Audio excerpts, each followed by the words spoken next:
আসসালামু আলাইকুম। আমি একটি প্যানে পেঁয়াজ, এলাচ, দারচিনি, লং এগুলো সব দিয়ে ভেজে নিচ্ছি। ভাজা একটু হয়ে গেলে আমি এখানে আদা বাটা, রসুন বাটা দিয়ে দিলাম। তারপরে এগুলো একটু ভেজে নিব। ভাজা হয়ে গেলে এখানে হলুদের গুঁড়ো, মরিচের গুঁড়ো, ধনে গুঁড়ো এবং লবণ দিয়ে দিব। লবণ দিয়ে একটু পানি দিয়ে নেড়ে চেড়ে কষিয়ে নিব। মশলাগুলো আমার ভালো করে কষানো হয়ে গেছে এবং আমি এখানে গরুর ডিল দিয়ে দিয়েছি।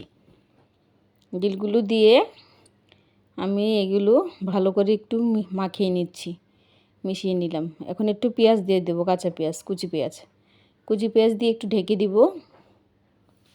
কিছুক্ষণ পরে এসে আবার এগুলাকে নেড়ে দিব।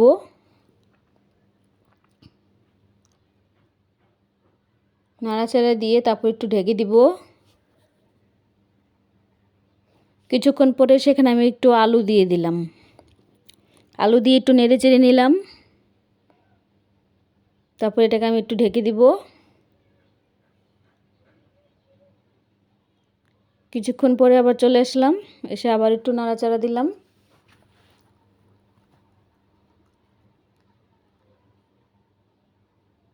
এখন আমি এটাকে ঢেকে দিব। কিছুক্ষণ পরে এসে আবারও এটাকে নেড়ে দিব এবং এখানে জিরের ফাঁকি দিয়ে দিব।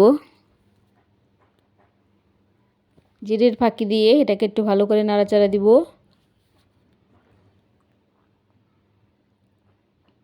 ভালো করে কষাতে হবে, কষানোর মধ্যেই তরকারির স্বাদ।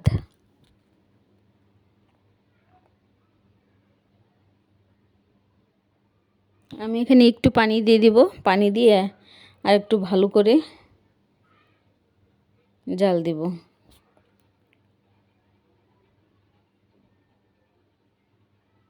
এখন একটু ঢেকে দিব আমি। কিছুক্ষণ পরে এসে আবার বলক ওঠার পরে নেড়ে দিচ্ছি।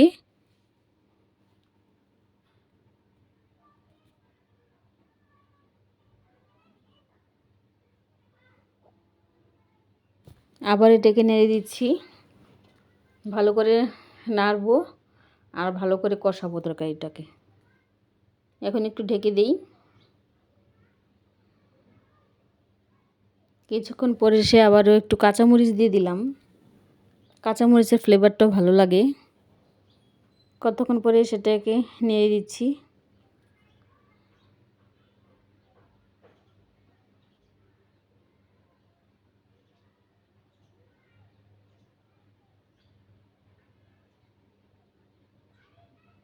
আবার এটাকে ঢেকে দিলাম। কতক্ষণ পরে এসে আবারও নেড়ে দিচ্ছি। ভালো করে কষাতে হবে আর নাড়তে হবে। কষাতে কষাতে তেলগুলো একদম উপরে উঠে যাবে, তখন আমার তরকারিটা রান্না হয়ে যাবে। আবারও এটাকে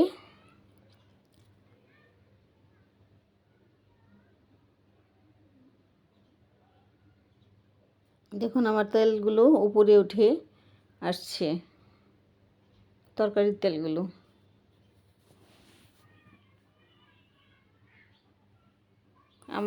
আবার এটাকে একটু ঢেকে দেব, আর একটু কষাবো, তাহলে হয়ে যাবে। দেখুন, তেলগুলো উপরে উঠে এসেছে এবং আমার তরকারিটা রান্না হয়ে গেছে। ভালো থাকবেন, দেখা হবে আবার আপনাদের সাথে অন্য এক ভিডিওতে। খুদা হাফেজ।